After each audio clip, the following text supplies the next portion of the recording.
नमस्कार। ये पहला कार्यक्रम है जिसमें मुझे 15 मिनट पहले बोलने का सुअवसर मिला है। इसका मतलब है time can be monetised here. माननीय अध्यक्ष रमन सिंह जी दिल्ली आए थे, मेरे से चर्चा की, मुझे आमंत्रण दिया। थोड़ा बदलाव करना था समय में, टेलीफोन पर कर सकते थे, फिर भी उन्होंने मुझे आकर कहा।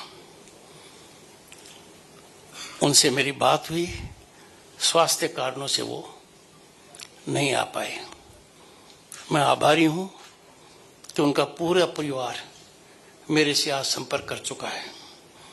उनके पुत्र पूर्व सांसद एयरपोर्ट पर थे, उनकी धर्मपत्नी, उनकी पुत्रवधू राजभवन में आई। शारीरिक व्यवस्था ऐसी होती है जिसका ज्यादा ध्यान देना चाहिए। उनकी अनुपस्थिति जिस वजह से है आप सब जानते हैं, पर मैं उनको यहाँ विद्यमान मान रहा हूँ। एक अनुभवी राजनेता रहे हैं, प्रांत को उन्होंने नेतृत्व दिया है, लंबी राजनीतिक पारी खेली है। Shri Vishnudeo Sai ji, honourable chief minister of Chhattisgarh. Charan Singh जी ने कहा कि भाई ये स्थानीय ऐसा है, तो दो बात कहूंगा।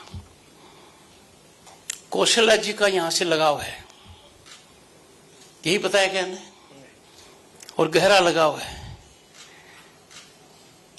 विष्णु देव साई के सास ससुर बहुत दूरदृष्टि रखते थे।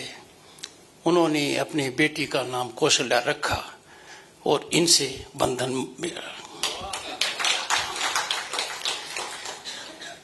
दूसरी एक पुरानी कहावत है, समय ज्यादा इसलिए थोड़ा लूंगा, कि एक बीमार व्यक्ति बड़ा परेशान था, तो डॉक्टर आया, बोला परेशान क्यों हो? बोले डॉक्टर साहब मेरा पहला ऑपरेशन होने जा रहा है। तो डॉक्टर ने कहा मैं आपका ऑपरेशन करूंगा और मैं भी पहली बार ही ऑपरेशन कर रहा हूं, मैं तो परेशान नहीं हूं। तो विष्णुदेव जी निश्चित रूप से अच्छे सर्जन होंगे, मेरे मन में कोई शंका नहीं है। Shri Arvind Sahu ji, honourable deputy chief minister of Chhattisgarh, आज मुझे दो का साक्षात्कार हो गया। एक तो पूर्व राज्यसभा सदस्य, एक पूर्व लोकसभा सदस्य। Loss of the parliament is gain of Chhattisgarh assembly, मेरे मन में शंका नहीं है। चरणदास महंत जी ने, पहले तो मैं सदन के नेता को कह दूं, यदि कोई प्रतिपक्ष का नेता पहले विधानसभा अध्यक्ष रहा हुआ है तो इससे बड़ी चुनौती सदन के नेता को हो नहीं सकती। चरणदास महंत बहुत बड़ी चुनौती देंगे, पर मैं मानकर चलता हूं कि मेरी बातों पर भी गौर करेंगे। चुनौती सकारात्मक होगी, नियम सम्मत होगी, और हर समय वो याद करते रहेंगे कि मैं विधानसभा का अध्यक्ष था।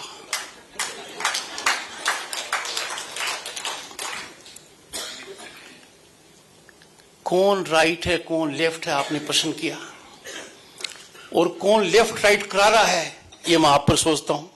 ये भी आज के काल में होता रहता है। जब मैं राज्यसभा का सभापति बना, by virtue of being president, vice president of the country, तो खड़गे जी से, जो सदन के नेता हैं, बहुत लंबा उनका राजनीतिक अनुभव है। शायद बहुत कम ऐसे लोग देश में हैं जो एक पार्टी के अध्यक्ष भी हैं, राज्यसभा में प्रतिपक्ष के नेता भी हैं। तो उन्होंने कहा कि आप बार बार राइट में क्यों देखते हो, उधर तो सरकार बैठती है। आप भी जानते हैं अध्यक्ष रहे हुए हैं। तो मैंने कहा कि मेरा दिल तो लेफ्ट में है। तो उन्होंने कहा मोहब्बत हमसे, शादी उनसे। तो मैंने कहा आज डॉक्टर चरणदास महंत से राइट का रिश्ता करें, लेफ्ट के चक्कर में क्यों पड़े। और मैं कामना करता हूं कि डॉक्टर चरणदास महंत राइट करें या लेफ्ट करें, पर सरकार को राइट और लेफ्ट न करें, पूरा सहयोग दें। ब्रजमोहन अग्रवाल जी पुराने नेता हैं, संसदीय कार्य मंत्री हैं। जब 1989 में लोकसभा का सदस्य बना, केंद्र में मंत्री बना, तो मेरा मंत्रालय था पार्लियामेंट्री अफेयर्स। मुझे समझ में नहीं आया कि इसमें कौन से अफेयर्स होते हैं। और इंडिया टुडे ने एक कोट दिया जिसमें मैंने कहा, even my post graduate wife can not figure out what is meant by parliamentary affairs. Now she is a doctorate, so I hope she can figure out. तो हमारा नाता इस वजह से है। ये मैं आपको बताना चाहूंगा कि रायपुर से बिलासपुर वाली सड़क है, सिंगल लेन थी, डबल लेन थी, देरी से बनी, 4 लेन बनी, मैं चला हूं उस पर। छत्तीसगढ़ उच्च न्यायालय में शायद मैं 100 दफा से ज्यादा वकील की हैसियत से आया हूं। पर यह बात डॉक्टर चरणदास महंत जी से छूट गई। मेरा नाता बहुत पुराना है। छत्तीसगढ़ प्रोफेशनल दृष्टि से मेरी कर्म भूमि है और मेरा लगाव आपसे गहरा है। श्री सतीश महाना जी उस विधान मंडल, उस विधानसभा के अध्यक्ष हैं जो देश का सबसे बड़ा प्रांत है।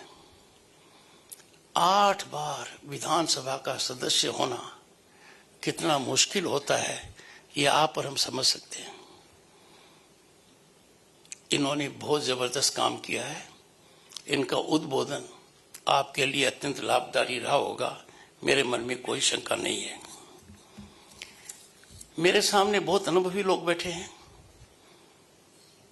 जो प्रतिपक्ष में भी हैं, सत्ता पक्ष में भी हैं। पूर्व अध्यक्ष श्री धर्मलाल कौशिक जी भी हैं। आप सबकी उपस्थिति छत्तीसगढ़ के लिए लाभकारी होगी, ये मेरे मन में कोई शंका नहीं है। 50 से ज्यादा विधायक नए होना,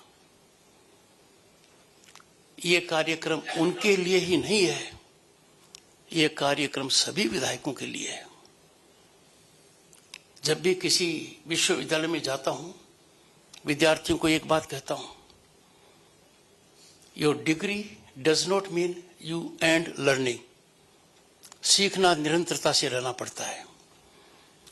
और अनुभवी विधायकों की उपस्थिति का मतलब, जो पहली बार चुनकर आए हैं उनको उनसे भी बहुत ज्ञान मिलेगा, चर्चा से ज्ञान मिलेगा, और पल पल आपका जो बीतेगा यहाँ, वो आपको मजबूती देगा कि आप अपनी शपथ का पूरी तरह से उपयोग करो, सार्थक रूप से करो।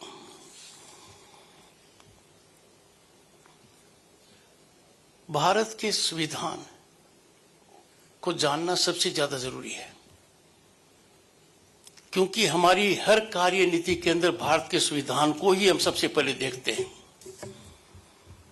तो संविधान सभा की जो पहली बैठक है वो 9 दिसंबर 1946 को हुई, और इसकी जो अडॉप्शन हुआ वो 26 नवंबर 1949 को हुआ। कितने सदस्य बने, कैसे निर्वाचित हुए? उनका निर्वाचन आपकी तरह नहीं था। आपका निर्वाचन सीधा है, उनका इनडायरेक्ट था। उसमें एक कैटेगरी और थी कि एक तो इनडायरेक्ट इलेक्शन होना और एक प्रिंसली स्टेट्स का रिप्रेजेंटेशन होना, और जो कमिश्नरेट्स थे 4, उनके भी एक एक सदस्य होना। फिर अचानक देश का बंटवारा हो गया तो कुछ स्थान खाली हो गए। तो शुरू में जो सदस्यगण थे उनकी संख्या कम आ गई, और जब संविधान के दस्तखत हुए कुछ लोग उस पर दस्तखत नहीं कर पाए, संख्या बहुत कम है। ये पूरी जानकारी जब आपको होगी तो आपको ये पता लगेगा कि हमारे संविधान का निर्माण कैसे हुआ। पर संविधान के कुछ पहलू हमसे छिपे हुए हैं। मैं आग्रह करूंगा सदन के नेता को, माननीय रमन सिंह जी को, प्रतिपक्ष के नेता को, कि संविधान की जो मूल प्रतिलिपि है जिस पर दस्तखत किए गए थे उसकी जानकारी आपको होनी चाहिए। ये अच्छी बात नहीं है कि देश में जो संविधान की पुस्तिका लोगों को उपलब्ध है उसमें से एक महत्वपूर्ण अंग गायब है। संविधान में 22 मिनिएचर्स हैं। वो हमारे 5000 साल की सांस्कृतिक धरोहर को संकेत देते हैं। 22 चित्र हैं। नंदलाल बोस ने वो चित्र बनाए हैं, कला मंदिर का सहयोग लिया, और उन्हीं चित्रों को जब आप देखोगे कि उन चित्रों को कहां कहां स्थापित किया गया है। जब आपने कौशल्या जी का नाम लिया तो उसमें राम, सीता, लक्ष्मण का चित्र है। वो अयोध्या आ रहे हैं और वो संविधान के पार्ट 3 में है। संविधान का पार्ट 3 मौलिक अधिकारों से जुड़ा हुआ है। प्रजातांत्रिक व्यवस्था में मौलिक अधिकार अहम है। यदि मौलिक अधिकार नहीं है तो आप प्रजातांत्रिक व्यवस्था में नहीं रह सकते। मौलिक अधिकारों में बोलने की स्वतंत्रता, समानता का अधिकार से बहुत से अधिकार हैं। उसके अंदर इस चित्र का होना कितना महत्व रखता है। भगवान श्री कृष्ण अर्जुन को उपदेश दे रहे हैं। यह पार्ट 4 में है, directive principles of state policy, नीति निर्देशक तत्व है। यह है।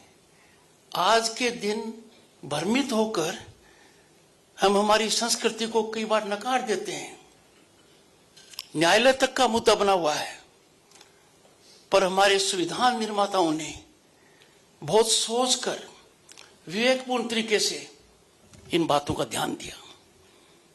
जैन मुनि का है वहां उल्लेख है, सिख के गुरुओं का उल्लेख है, शिवाजी का उल्लेख है, अकबर का उल्लेख है, गांधी जी का है, रानी झांसी का है। पर यह बात जो पुस्तिका आपको मिलती है उसमें नहीं है, वो अधूरी है। मैं आप सबसे अनुरोध करूंगा कि आप एक ऐसी प्रतिलिपि संविधान की रखिए जो बिल्कुल वो ही हो जो संविधान निर्माताओं ने, founding fathers of Indian constitution, उन्होंने ऐसा किया हो। अपने संवैधानिक इतिहास को जानना भी बहुत जरूरी है।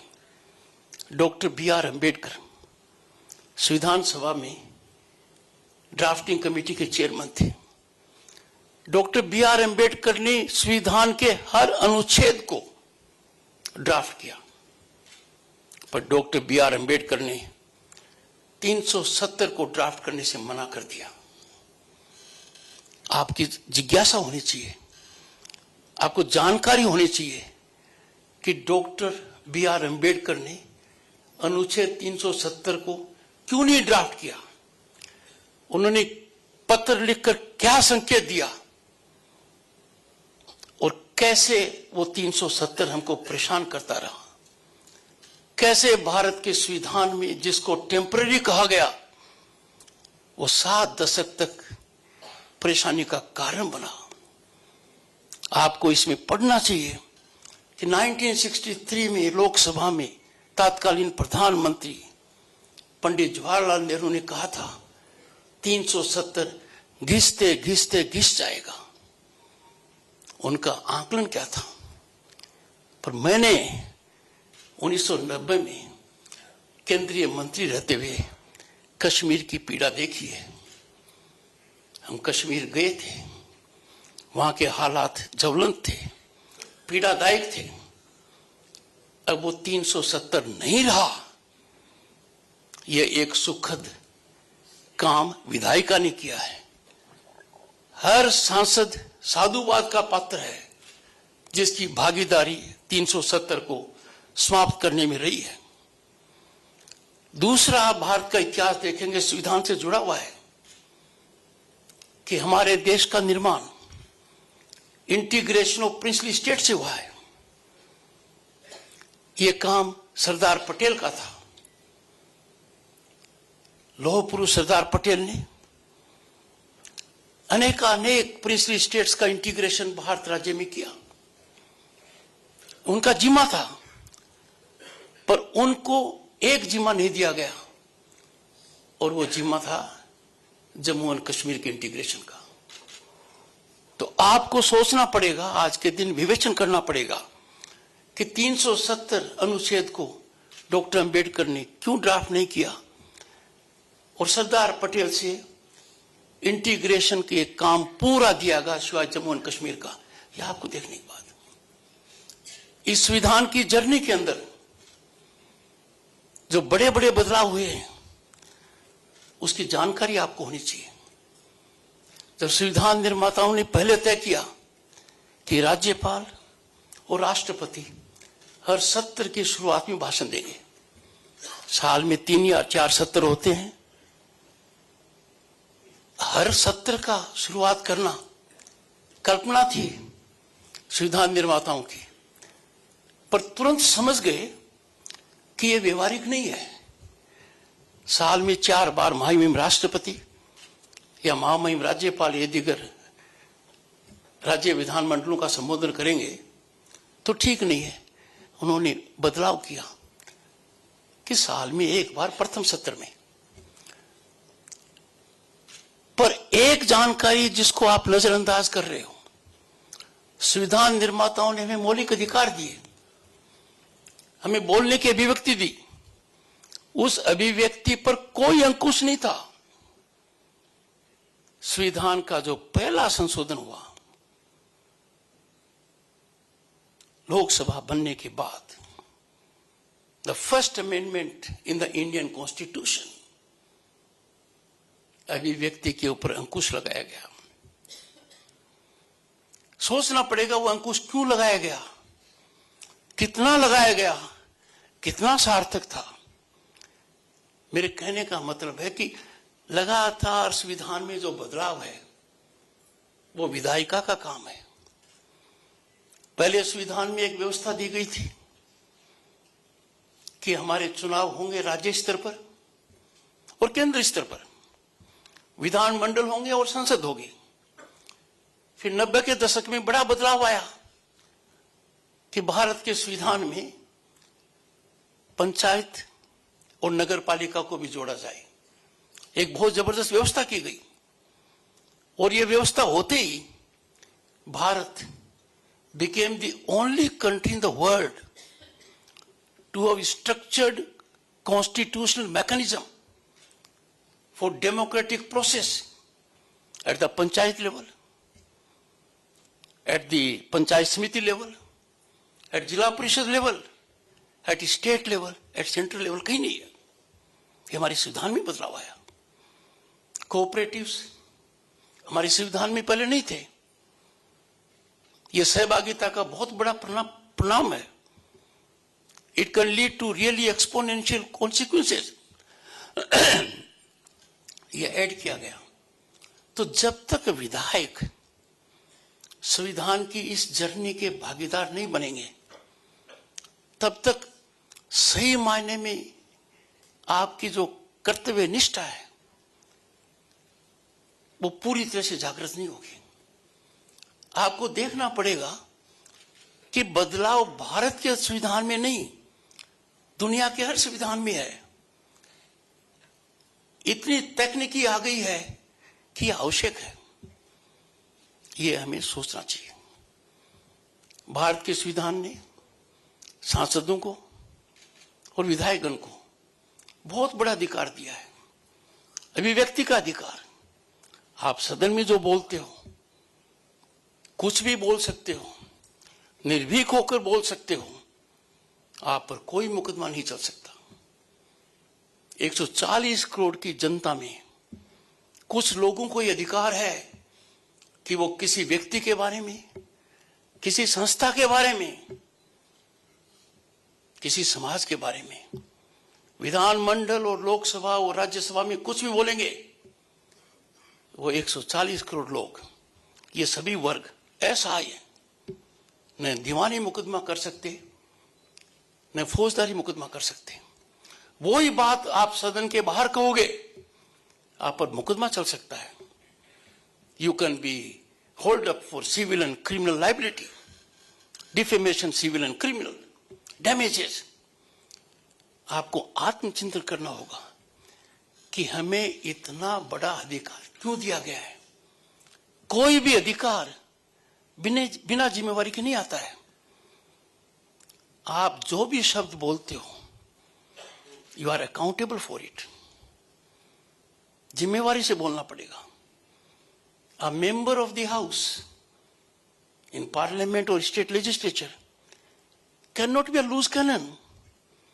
There cannot be free fall of information.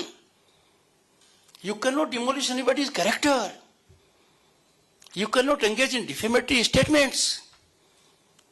You cannot engage in inflammatory speeches. और यही एक कारण है कि जो इतना बड़ा अधिकार आपको दिया गया है, उस अधिकार का रेगुलेशन सदन करती है, अध्यक्ष महोदय करते हैं, कमेटी करती है, कमेटी और प्रिविलेजेस इस बात का ध्यान देती है। और उदाहरण है कि जब सदन तय करता है कि हमारे एक सदस्य ने अमर्यादित आचरण किया है, हम इस आचरण को नजरअंदाज नहीं कर सकते, सदन की सदस्यता तक जा सकती है। हाल में भी गई है, पहले भी गई है, और बड़े बड़े लोगों की गई है। मेरा आपसे विशेष आग्रह रहेगा, अनुरोध रहेगा, आप इतिहास का हिस्सा हैं। आप आने वाली पीढ़ियां, आपके परिजन देख पाएंगे कि सदन का सदस्य और सदस्य होने के कारण आपने किस विषय पर क्या बात की, आपने कितना विवेकपूर्ण योगदान दिया। हर बात का असर निश्चित रूप से होगा।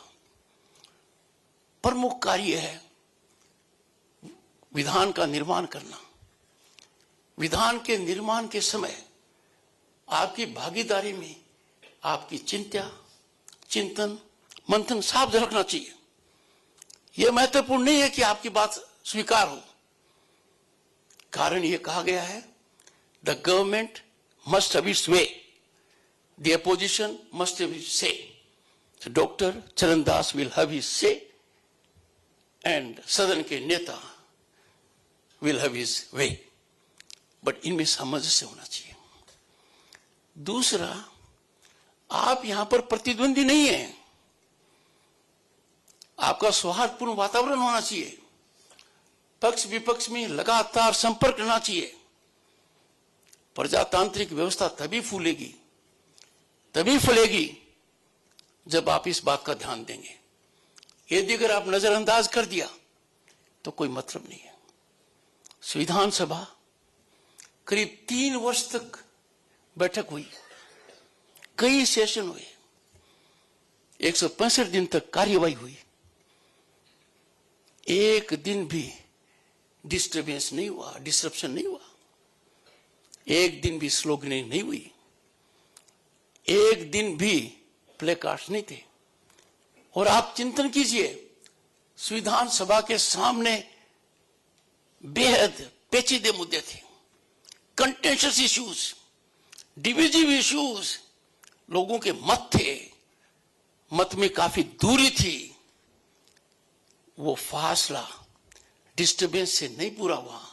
Dialogue, debate, discussion, deliberation.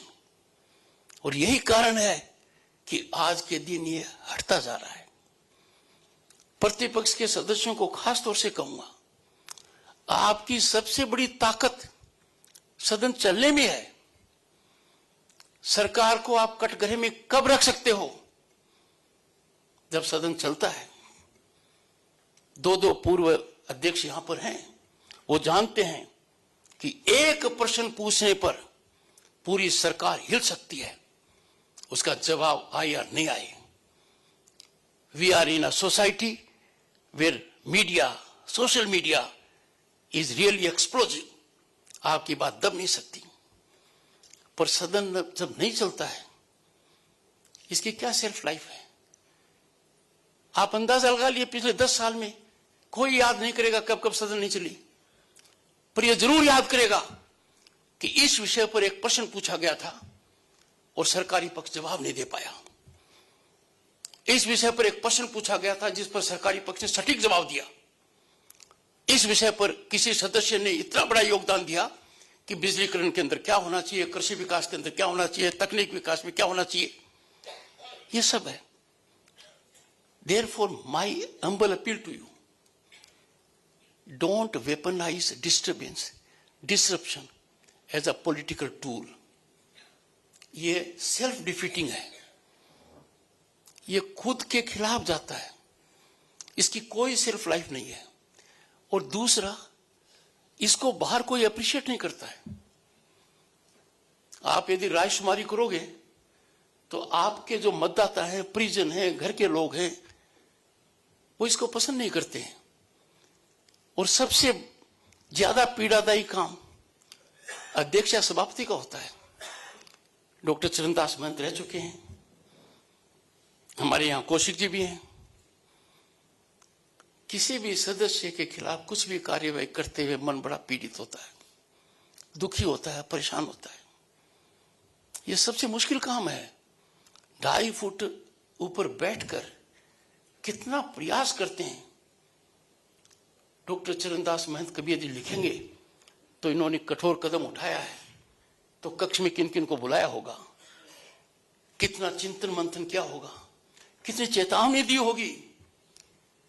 पर बात क्या है कि अधिकांश समय हम ऐसे निकाल देते हैं और जनता का इतना भारी खर्चा होता है। सदन नियमों से चलता है। एक सदस्य ने कहा, सभापति महोदय आपने बड़ा गलत काम किया, मैंने तो डिवीजन मांगा था। मैंने कहा, मान्यवर सदस्य, डिवीजन आप अपनी कुर्सी पर से मांग सकते हैं, डिवीजन आप वेल में मांग रहे थे। चाहे मैं हूं, चाहे कौशिक जी हों, चाहे डॉक्टर चरणदास महंत हों, डिवीजन की बात तभी स्वीकार करेंगे जब सदस्य अपनी कुर्सी पर है। यदि अगर सदस्यगण नियमों को नहीं मानेंगे, उनका आचरण अनुकरणीय नहीं रहेगा, तो योगदान में तो कमी आएगी ही। जो मुद्दे सदन में तय होने चाहिए वो मुद्दे सड़क पर तय होंगे। जनता को विवाद चाहिए, वाद चाहिए, समाधान चाहिए। वो चाहते हैं कि हमारे मुद्दों का पर चर्चा हो, परिचर्चा हो, गहराई से चिंतन हो। आप करेंगे तो सड़क पर चिंता नहीं होगी वो, पर आपके यहां नहीं होगी तो निश्चित रूप से लोग कहीं न कहीं कोई को रास्ता निकालेंगे अपनी अभिव्यक्ति के लिए। तो आपको दूरदृष्टि से सोचना है। आज के दिन मैं यहां से कोई विकास की बात करूं, स्वाभाविक मन में आ जाएगा ये किसी के पक्ष में राजनीतिक बात कर रहे हैं। ये भ्रम निकल जाना चाहिए। डॉक्टर चरणदास महंत को पूरा अधिकार है प्रतिपक्षी नेता होने के नाते कि सरकार को कटघरे में खड़ी, पर सरकार कोई अच्छा काम कर रही है तो राजनीतिक दल का काम नहीं है, वो कार्यपालिका का काम है, जिसमें सरकारी तंत्र बीच में आता है, आप बीच में आते हो, आम आदमी बीच में आता है। उसकी प्रशंसा करने से प्रांत की प्रगति होती है। ऐसा नहीं है कि किसी भी कालखंड में काम नहीं हुआ हो, हर कालखंड में काम हुआ है। कुछ कालखंड में ज्यादा हुआ है, कुछ में कम हुआ है, पर वर्तमान कालखंड को देखते हैं तो हमें कुछ चीजों पर अच्छा लगता है, उसकी प्रशंसा होनी चाहिए। कुछ चीजों में कमी है, we must not criticise, we must constructively criticise. Criticism अपने आप में ठीक नहीं है। क्रिटिसिज्म कंस्ट्रक्टिव और समाधान ओरिएंटेड होना चाहिए कि रास्ता यह है। आपकी कमेटीज होंगी, उनको सार्थकता से आगे बढ़ाइए। सरकार की हर पाई पाई के ऊपर आप नजर रख सकते हो। हर सरकारी संस्थान की रिपोर्ट आती है। मेरा अनुभव ठीक नहीं रहा है।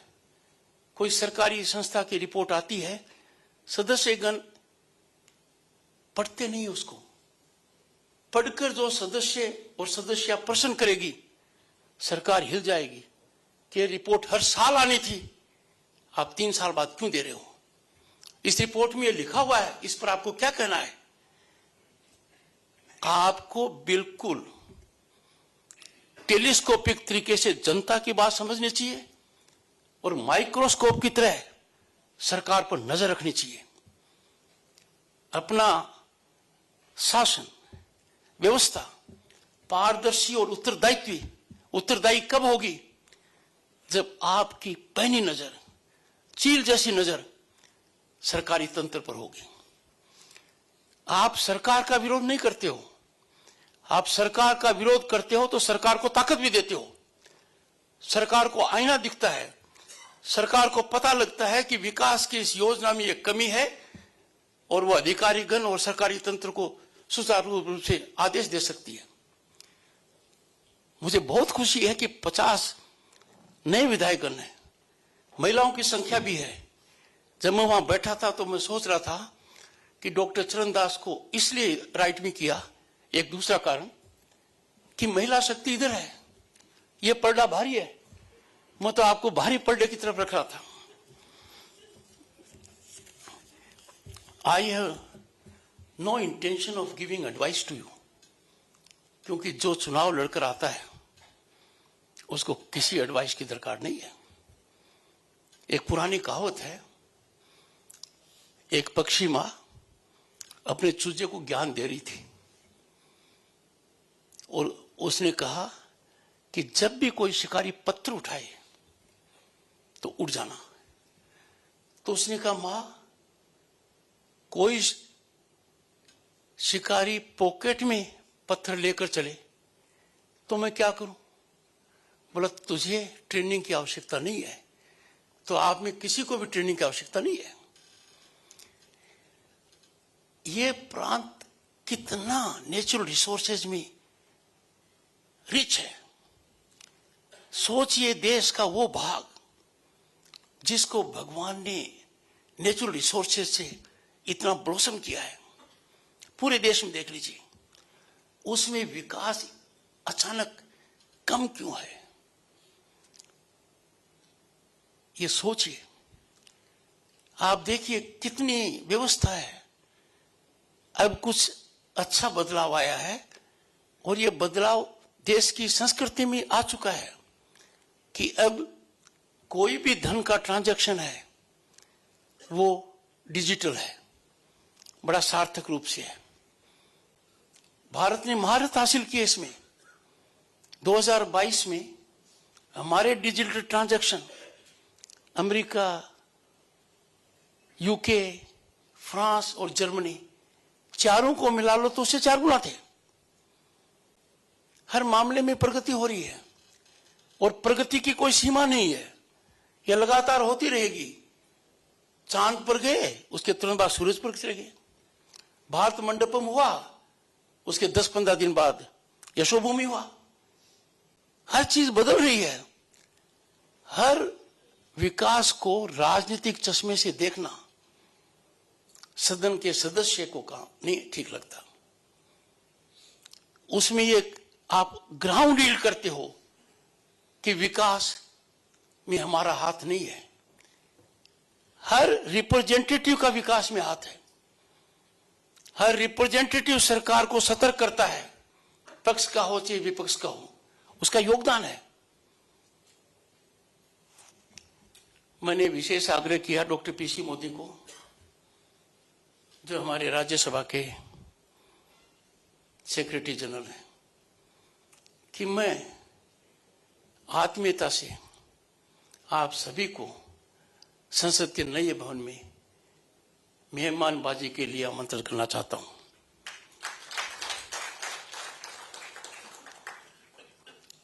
वहां जाते ही आपको पता लगेगा कि 30 महीने में एक भवन का निर्माण नहीं हुआ है। लोगों को लगता है एक बिल्डिंग बन गई 30 महीने में कोविड के बावजूद, नहीं, अंदर जो कुछ हुआ है आप अंदाजा नहीं लगा सकते। टेक्नोलॉजी का कितना उपयोग किया गया है। आप द्वार पर जाओगे, आपको एक पेंटिंग दिखेगी, आप स्कैन करोगे, आपके मोबाइल पर आ जाएगा ये क्या है। ये है आपके प्रांत में असीमित संभावनाएं हैं। आपका प्रांत देश का सर्वश्रेष्ठ प्रांत हो सकता है, क्योंकि ईश्वरीय अनुकंपा किसी और प्रांत पर इतनी ज्यादा नहीं है। पीछे देखने की आवश्यकता नहीं है कि अब तक क्यों नहीं हुआ। जो पीछे देखते रहेंगे, गलतियां निकालते रहेंगे, नहीं, we have to move ahead. किसी बात को गांठ नहीं बांधना है। Our job is not to be in confrontation, our job is to be in collaboration. जैसे एक साधारण बात बताता हूं, पश्चिम बंगाल के राज्यपाल की हैसियत से मैंने बजट को हमेशा सीरियसली देखा। मेरे मन में एक चिंता रहती है हमेशा, और सभापति के बात तो ज्यादा है, कि सदस्यगण यदि अगर बजट पत्र को ध्यान से पढ़ लेंगे तो उनको पता लग जाएगा कि सरकार का जो टोटल बजट है उसमें कैपिटल एक्सपेंडिचर कितना हो रहा है। मतलब आने वाली पीढ़ियों को हम क्या दे रहे हैं, कितना हम वर्तमान में खर्च कर रहे हैं। कुछ मुद्दों पर सामूहिक सोच की आवश्यकता है। कोई भी दल किसी भी व्यवस्था को तोड़ मरोड़ सकता है चुनावी दृष्टि से फैसले लेकर, पर सामूहिक रूप से फैसले हो सकते हैं कि हम व्यक्ति की जेब को ताकतवर करें या व्यक्ति को इतना ताकतवर करें कि वो स्वयं सबल होकर खड़ा हो जाए। सरकारी धन का उपयोग किस तरीके से करें, वो कितना प्रभावी और सार्थक हो, यह बजट पर चर्चा से हो सकता है। मुझे बड़ी पीड़ा होती है, हाल के दिनों में क्रांतिकारी कानून संसद ने पास किए। एक कानून महिलाओं के संबंध में, reservation for women in Lok Sabha and state legislatures to the extent of 1/3। यह रिजर्वेशन हॉरिजॉन्टल भी है, यह रिजर्वेशन वर्टिकल भी है। इसका अर्थ यह है कि पहले से व्यवस्था बनी हुई है कि schedule caste, schedule tribe category reservation है, पर उनमें भी निश्चित किया गया है कि 1/3 महिला का हो। तो कम से कम विधानसभाओं में और लोकसभा में 1/3 महिलाएं होंगी, और इससे ज्यादा होंगी। They can come in general category also. उनके लिए अनेक सुअवसर दिए जा रहे हैं। They are fighter pilots, Chandrayaan mission के अंदर रॉकेट वुमन है। ऐसा पहले कभी नहीं था। पर इन अवसरों का यदि अगर फायदा नहीं मिलेगा, इस विधानमंडल में यदि चर्चा नहीं होगी कि सदन के नेता ने केंद्रीय योजनाओं का कितना फायदा उठाया, आप कह सकते हो इतना फायदा मिल सकता था, हमें पूरा फायदा क्यों नहीं मिला। वो इनको भी मदद होगी, प्रांत का भी फायदा होगा। सकारात्मक राजनीति करनी पड़ेगी। मैं बहुत ज्यादा नहीं कहना चाहता क्योंकि इसके अर्थ निकल सकते हैं, पर मैं ये चिंता व्यक्त करता हूं कि कोई ऐसा व्यक्ति देश में नहीं है जिसकी भारतीयता पहचान न हो। कोई ऐसा व्यक्ति देश में नहीं है जो भारतीय होने पर गर्व नहीं करे। कोई व्यक्ति ऐसा नहीं है जिसको भारत की प्रगति से प्रशंसा नहीं होती है।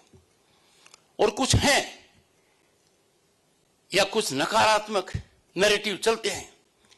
हम सबका धर्म है कि हम उनके ऊपर अंकुश लगाएं। Bharat will continue, political parties will come and go. इस लंबे सफर में हमने देखा है कि पार्टियों का क्या उत्थान हुआ है, क्या परिवर्तन आया है।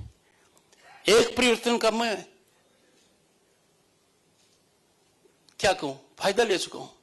1989 में 23 से ज्यादा पार्टियां इकट्ठी हुई एंड वी वर देयर। 3 दशक के बाद एक स्थायित्व आया, वो एक दूसरा पहलू है। राजनीति सदैव होती रहेगी, पर एक बात के लिए आगाह करता हूं, दूसरे का मत सुनेंगे ही नहीं, दूसरे को बोलने नहीं देंगे। We must always respect other point of view, we must listen to the other point of view, we must consider the other point of view. It is for us to agree और not to agree. पर ये dialogue यदि खत्म कर देंगे, दूसरे की बात को सुनेंगे नहीं, समझेंगे नहीं, तो हम समाज में योगदान नहीं कर पाएंगे।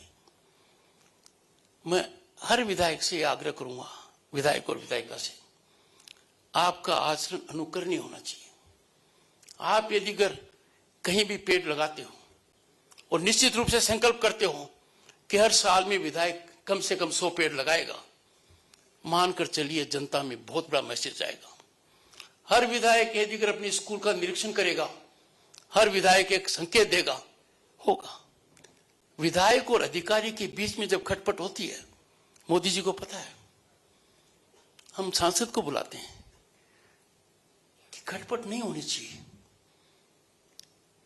हो सकता है एक का दुक्का ऐसा अधिकारी हो जिसको कुछ कहने की आवश्यकता पड़े, बाकी सब we are partners in growth, we are in tandem and togetherness, our objective the same. अधिकारी बहुत कड़ी मेहनत और परीक्षा कर कर उस स्थान पर पहुंचते हैं, जैसे आप बहुत कड़ा चुनाव लड़कर पहुंचते हैं। चुनाव में जो आपका ज्ञान होता है, चुनाव में जो आपको सीख मिलती है, वो अन्यथा नहीं मिल सकती है। उस ज्ञान को अर्जन करने के पश्चात आप यहां शपथ लेते हो।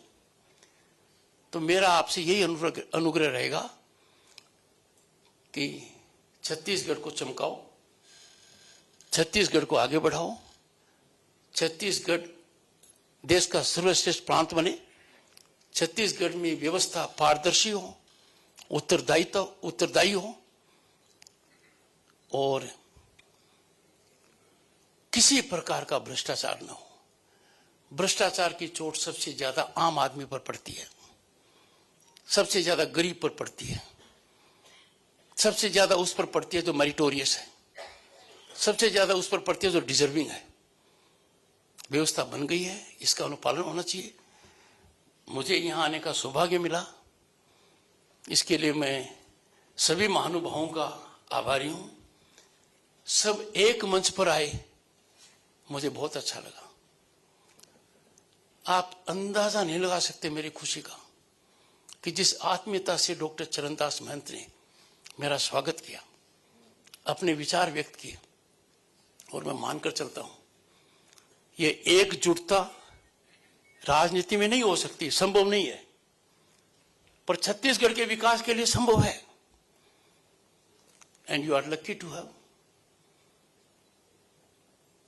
Vishnu Dev Sai as your chief minister, because he represents tribal community, and nation is lucky to have Draupadi Murmu ji as first tribal woman to be president of Bharat. और मेरे खुशी का कोई ठिकाना नहीं रहा, क्योंकि मैं झारखंड बहुत जाता रहा हूं कानूनी सलाह देने के लिए। उतरता था बिरसा मुंडा एयरपोर्ट, सड़क पर बिरसा मुंडा जी की स्टैचू। आज वो जनजातीय दिवस है, हमें मिलकर पूरे देश को ऊपर उठाना है, यही हमारा संकल्प होना चाहिए। बहुत बहुत धन्यवाद, थैंक यू।